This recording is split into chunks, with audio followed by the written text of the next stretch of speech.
In a culture that can feel your feelings, a bad human day is a natural disaster. Dr. Mara Vance learned that in the worst possible way, crouched behind a shattered reception plinth, clutching a neural coupler to her ribs, while the air itself screamed.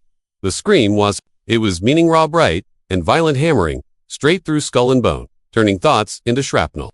The station around her, grown rather than built, reacted like a living animal with its nerves flayed. Panels pulsed, light strips stuttered. The floor's gentle warmth spiked, hot, like a heart trying to outrun terror. "Kill it! Doc, please kill it!" Sergeant Kincaid shouted from the vestibule. He had both hands clamped over his ears, uselessly, because the noise was inside him. His eyes were bloodshot. His jaw worked like he was chewing on metal. "Make it stop." "I can't," Mara yelled back. Her voice cracked into a rasp. Sweat slicked her palms. The coupler's interface, usually smooth and obedient, flickered like a dying star. The feedback had cooked the controls. The broadcast looped, and somewhere in the station's biosynaptic backbone, a simple demonstration had turned into an emergency signal that wouldn't end. Across the embassy atrium, the host, delegate stole. Luminous beings known as the Chorus born collapsed in glittering heaps. Their skin, meant to glow in calming gradients for communication, strobed in bruised violets and sickly greens. Their pupils rolled away. Their limbs seized. A silver fluid foamed at their mouths, smelling faintly of burnt spice and panic. My stomach went cold. It isn't hurting them, it's hurting everything. The Terran embassy on the Harmonic Spire normally ran on whispered protocols and soft-footed diplomacy. Humans kept their emotional dampeners on. They spoke gently. They made Vin Silvesmo, because the station's residents didn't merely hear your tone. They absorbed your inner weather. Today, the High Choir demanded a live demonstration. Not in a shielded lab. Not in a damp bunker. In public. In the atrium. In the open. Dr. Vance. An aide sobbed, scrambling backward on hands and heels. His dampener collar sparked at the throat, then went dead with a pop. My skin, it was burning him. All around the room, suppressor collars fizzed and failed. One by one, the little human protections, noise canceling, headphones for the soul, shorted out under the pressure.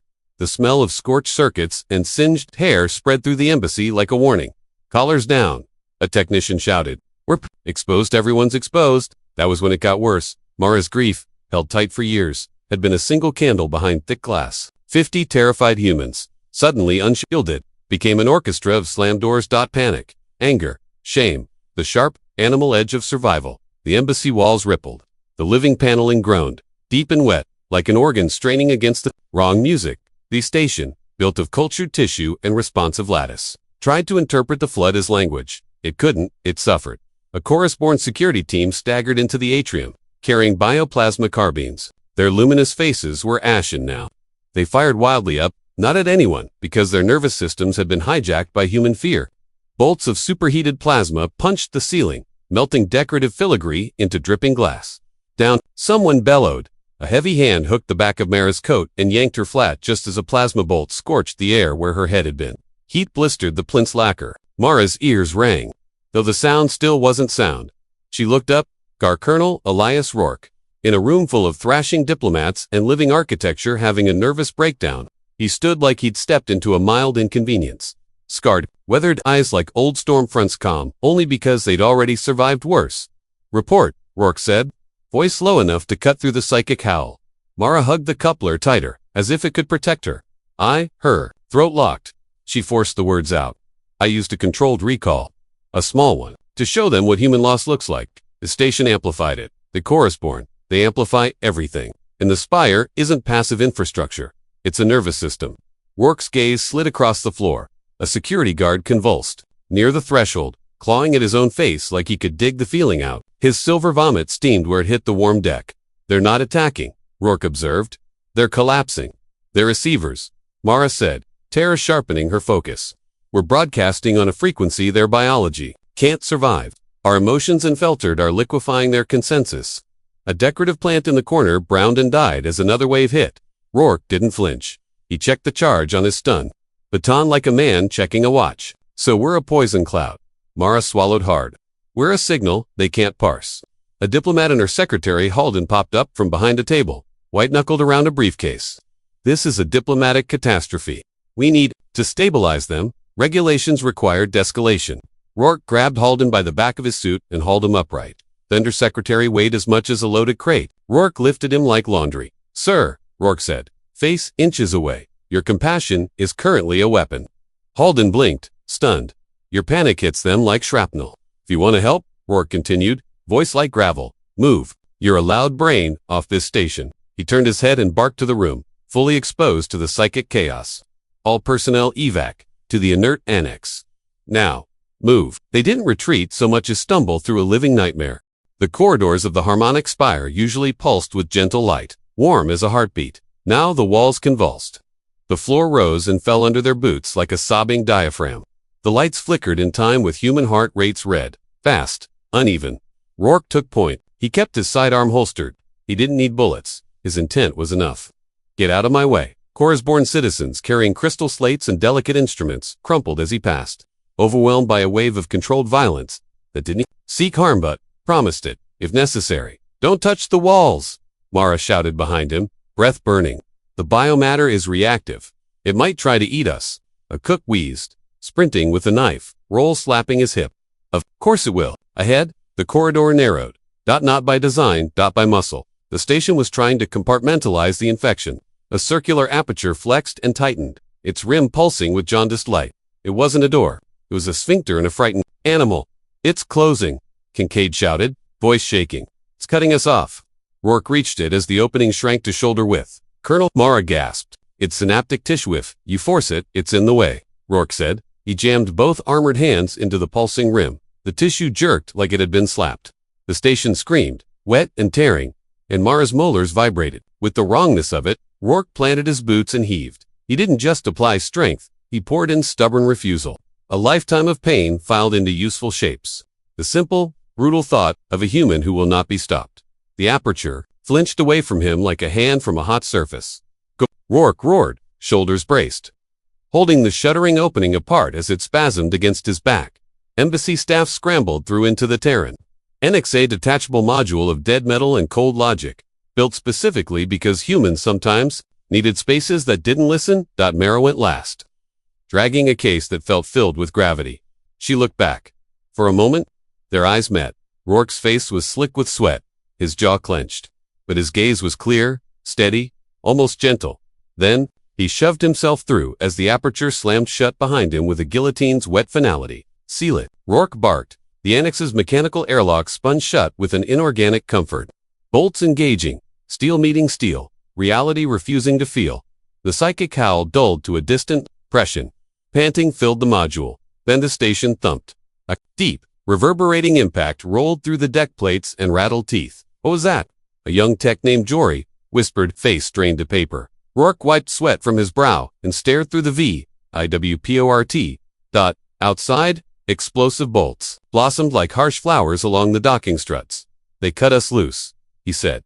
Mara stepped beside him. The Harmonic Spire receded, beautiful and sick. Its luminous veins pulsed an angry red, like inflamed tissue around a wound. And beyond it, the Chorus-born defense fleet shifted formation.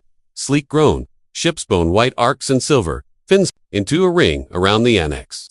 Weapon ports opened, glowing like eyes in a storm. They're surrounding us, Mara breathed. Rourke's arms folded slowly. His expression didn't change, but the air around him tightened. Not surrounding, he murmured. Containing. He leaned closer to the glass, watching the vectors. They're building a quarantine. The Onyx's Combs Bay was cramped, brushed steel and analog toggles. Human tech, comforting in its indifference. The air smelled of filters, old coffee, and fear you couldn't mute. Mara hunched over the console, forcing her shaking fingers to work. Rourke stood behind her, gaze fixed on the tactical overlay as the alien noose tightened. Talk, he said. Why aren't we dead yet? Mara swallowed. Because they're afraid to look directly at us? Their systems are to target us. They have to perceive us. Perception is contact. Rourke's eyes narrowed. And contact hurts. Hurts is mild. Mara whispered. To them, we're a mind carrying too much density, too much pain held in place. He let out a quiet, humorless breath. So we've been walking around with bombs on our throats and calling it diplomacy. Mara's laugh came out broken. Yes. The main display flickered under interference. Static danced like insects. An image resolved. High Cantor, the chorus-born commander. Her once-burled skin was dull and gray. Medical attendants pressed trembling hands to her temples, pulsing calming light into her veins. Her voice came through thin and strained. Do not speak, Suralith rasped. Do not project your silence wounds the air. Mara stepped forward, palms raised. Hi, Cantor, please. It was an accident. Our neural architecture is different. You are the fracture. Suralith hissed, flinching as if the word struck her. We touched the shape of your inner rooms. You carry agony without collapse. You continue. That is not life. That is violation. It's coping, Mara snapped, panic turning sharp. It's survival. Suralith's composure cracked. Silver tears ran down her face. If our consensus touches one human soldier, the choir will drown. We will weep ourselves into a coma. You are walking graveyards. Rourke stepped into the frame. He didn't smile. He didn't posture. He simply existed like a black wall. So what's the plan? He asked. Suralith recoiled, pressing back. Into her command. Cradle. Quarantine, she said. Sterilization. We cannot board you. We will not let your condition reach the home chorus. A tone sounded in the background. Power building. You have 1 solar hour, Suralith whispered. Make peace with your darkness. The screen cut to black. The reflection that remained showed 40-some humans staring at themselves in the dead glass. Dampeners gone. Emotions loud enough to taste. Rourke turned to them. All right, Hessen, his voice snapping into command. You heard her. 1 hour until they burn us. A young Marine slid down the wall, eyes wide. We can't fight a fleet. We're a life raft. Rourke walked to the center of the room. His gaze moved across faces. Engineers, clerks, cooks, soldiers, people with ordinary lives and private hells. They haven't fired, he said, because their weapons are grown. Their targeting nerves are afraid to lock on. Their guns hesitate. Mara blinked, understanding, slamming into place. Their cannons are empathic. Rourke nodded. Their cannons have feelings. Kincaid stepped forward, jaw tight. So, what do we do, sir? Throw feelings back. We are the countermeasure, Rourke said. Without callers, every one of you is a jammer. Loud, messy, complicated. Mara shook her head. Noise won't be enough. They'll filter static. We need something they can't process? Something structured. Rourke's stare sharpened. Then we stop leaking. Mara's breath caught. You want control? I want a shape, he said. A focused output. Don't panic. Not grief alone. Mara looked down at the coupler. The device trembled in her hands, like it knew what they were about to do. You want to weaponize compartmentalization? She said, half horrified, half awed. I want to survive, Rourke replied. And right now, the only ammunition we have is what we carry inside. The first impact hit before anyone could argue. A dull thud against the hull, then another, then a series. Like coffins being dropped onto metal, they latched something. Jory shouted from the sensor console. Multiple contacts, port and aft. The air thickened, not with pressure, but with emotional gravity. A thin, high whine appeared at the edge of hearing, drilling through the skull. A woman in a suit gasped and collapsed. I can't do this. Mara felt the pulse hit like a tidal wave. Not panicky, frequency designed to dissolve barriers. The box in her mind, her careful filing. Cabinet of years popped open, like a lid torn off. She wasn't in the annex anymore. She was in a hospital room, 3 years back, watching a monitor flatten into a line while antiseptic burned her nose and the world became impossible. Eli, she sobbed, the name tearing out of her dot around her. Trained Marines folded into fetal positions, choking on memories. They'd survived by locking away. A cook slammed a fist into the wall and wept about a mother he hadn't called in a decade. An engineer shook so hard his teeth clicked like dice. It wasn't empathy, it was vivisection. The chorus-born had sent dissonance leeches to crack human walls and force everything out at once. Make it stop, someone screamed. Please, Rourke! Dropped to one knee. Marat saw it, hit him. Whatever weight he carried, whatever names lived behind his eyes. His face went pale. Veins stood out along his throat. His hand shook. Then he inhaled. A ragged breath. A refusal that sounded like metal bending. No. Rourke growled. He stood up as if lifting a whirl. He crossed the room, grabbed the screaming technician by the collar, and slapped him. The sound was sharp, physical. Reel an anchor in psychic sludge. Box it, Rourke bellowed. Not later. Not tomorrow. Now, you grieve when you live through this. He turned on Kincaid, who was shaken on the deck. Up! I can't, sir, Kincaid choked. I see them. I see my squad. Rourke hauled him upright. And you are breathing. Do not insult the dead by quitting with them. That pain is familiar. Put it where it belongs. Lock it down. Build pressure. Something changed. Not comfort. Structure. Rourke. Single quotes as will. Projected. With brutal clarity. Became a scaffold everyone could grab. The room's waveform shifted on Mara's display. Chaos compressing into a denser, sharper pattern. Outside the airlock, Marines in suits moved to detach the leeches. They're heating up. Mara gasped, watching the readings spike. They can't pull the signal out. Our walls push back. We're sanding them down. A voice crackled over comes, breathless, leeches off. And sir, they ruptured. When we got close, light proximity killed them. Rourke's eyes flicked to the countdown. Good. Now we make them miss. Mara stared at the coupler. If we synchronized the pattern combat focus, refusal, that cold clarity. Rourke's mouth twitched. Not a smile. Something more dangerous. We aim it. They wired the annex into a crude broadcast mesh. Cable sprawled across the deck like veins. Mara stood on a crate, hands shaking, voice cutting through sobs. Don't try to be calm, she shouted. Calm is fragile. I want you offended. I want you furious that they're going to burn you for having grief. People closed their eyes, fists clenched, shoulders squared. Rourke stalked among them, correcting posture like a drill sergeant sculpting stone. Lock in. Tight. You are not dying today.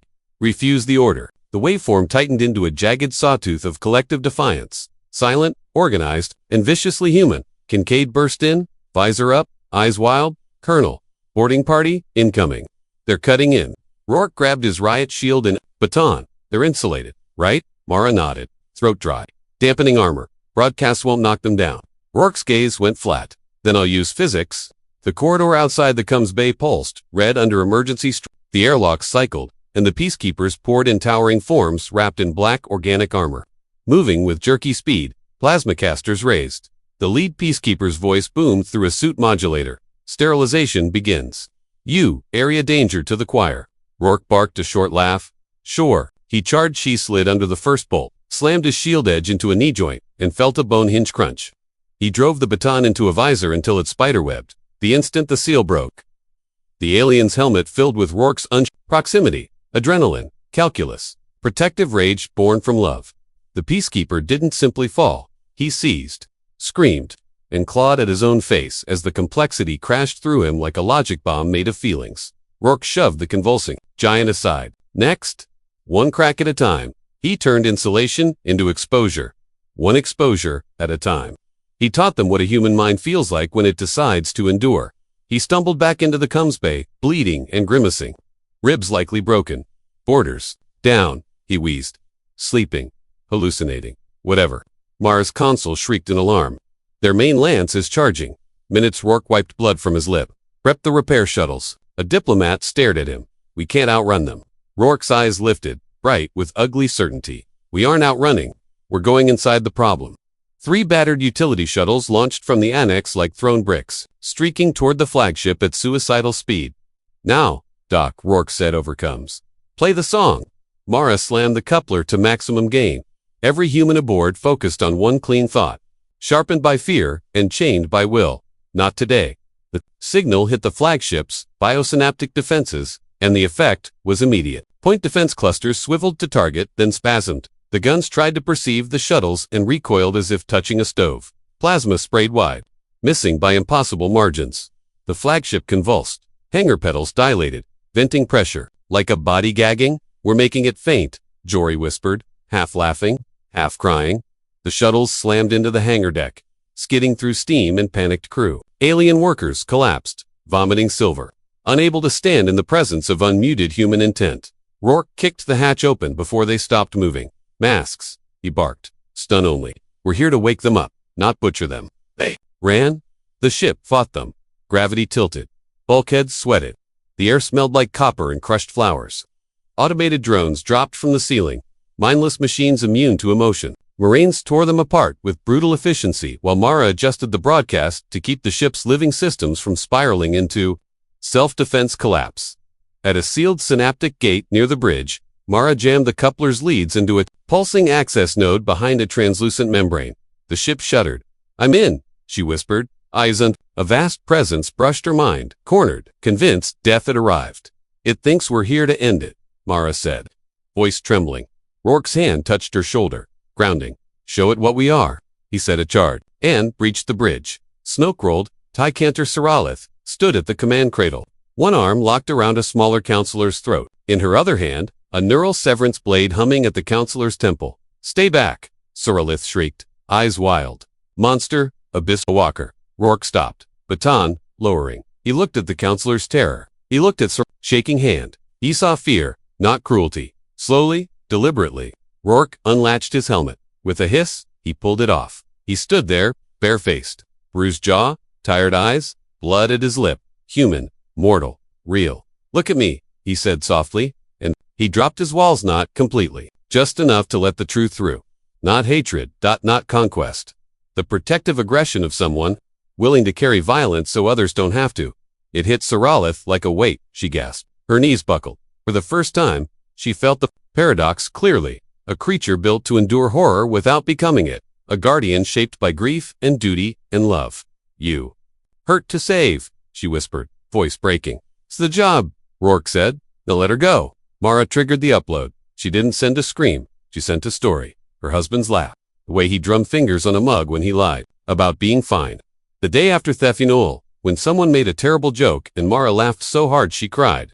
And the laughter didn't erase. The pinot made room beside it. She sent the scaffolding humans build. Humor, routine, duty, stubborn refusal, and the quiet miracle of getting up again.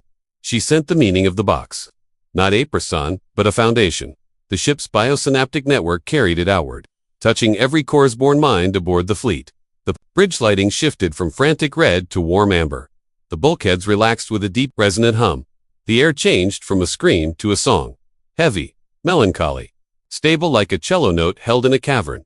Saralith's severance blade clattered. To the deck, she wept, not in terror, but in exhausted awe. Outside, weapon ports dimmed. The lance charge bled away. Rourke exhaled and sat hard on the command step, wincing as broken ribs made themselves known. "Does this ship," he muttered, "have coffee?" Weeks later, the Harmonic Spire's embassy wing was rebuilt with proper dampening architecture. Suppressor collars became optional in designated zones. Humans were allowed to be loud, within reason, and the stations stopped flinching every time someone had a bad memory. Mara sat in the arboretum with Counselor Tleen, a Corps-born interpreter whose skin shimmered in thoughtful blues. "The young ones call you Stonemind," Tleen said. "They practice building inner rooms. It is artistry. It's also dangerous," Mara warned. "If you build walls too tight, pressure finds a crack." Telen's glow softened. Balance.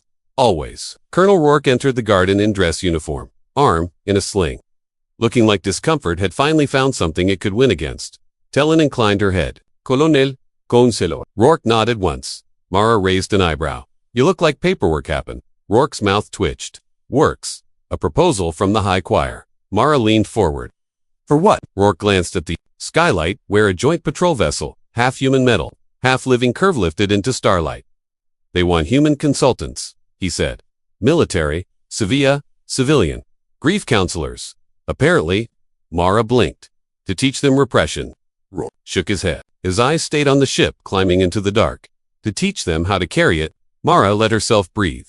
Then her console chimed a priority relay, encrypted, routed from a deep-range listening array. She opened it. A single line of translated, Corps-born text crawled across the screen. "Cold as space. We detected your song." Another choir heard it first. "They are coming to collect." The source. Mara's throat tightened. Rourke's gaze lifted, already calculating. "Doc," he said quietly. "Tell me that's not what it sounds like." Mara stared at the message as the garden's gentle lights dimmed, one by one. Like a station holding its breath. If you liked our video, please don't forget to like, subscribe, and share it, because we bring such good stories.